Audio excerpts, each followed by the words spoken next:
മദ്യപിച്ചുള്ള യാത്രയും ട്രെയിനിനുള്ളിലെ ലഹരി ഉപയോഗവും നിയന്ത്രിക്കുവാനോ ഇല്ലാതാക്കുവാനോ റെയിൽവേ പ്രൊട്ടക്ഷൻ ഫോഴ്സിന് കഴിയുന്നില്ല. കണ്ണൂർ റെയിൽവേ സ്റ്റേഷൻ പ്ലാറ്റ്ഫോം കഴിഞ്ഞ് 100 മീറ്റർ പിന്നിട്ടാൽ മദ്യപാനികളുടെ താവളമാണ്. അന്യസംസ്ഥാന തൊഴിലാളികളുടെയും അനാശാസ പ്രവർത്തകരുടെയും ലഹരി മാഫിയയുടെയും താവളമാണിന്ന് ഇവിടെയുള്ള റെയിൽവേ സ്റ്റേഷൻ പരിസരങ്ങൾ.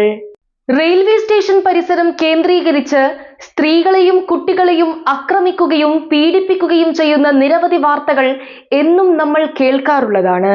അത്തരം വാർത്തകൾ കേൾക്കുമ്പോൾ മാത്രം ഉണരുന്നവരാണ് റെയിൽവേയിലെ പല നിയമപാലകരും.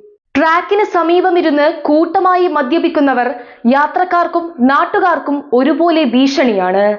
ഇതിനെതിരെ പ്ലാറ്റ്ഫോമിലുള്ള പോലീസുകാരോട് പരാതി പറഞ്ഞാലും അവർ അതിന് വേണ്ടത്ര പ്രാധാന്യം കൊടുക്കാറില്ല. റെയിൽവേ സ്റ്റേഷന്റെ മൂക്കിൻ തുമ്പത്താണ് ഇത്തരം സംഭവങ്ങൾ അരങ്ങേറുന്നത്.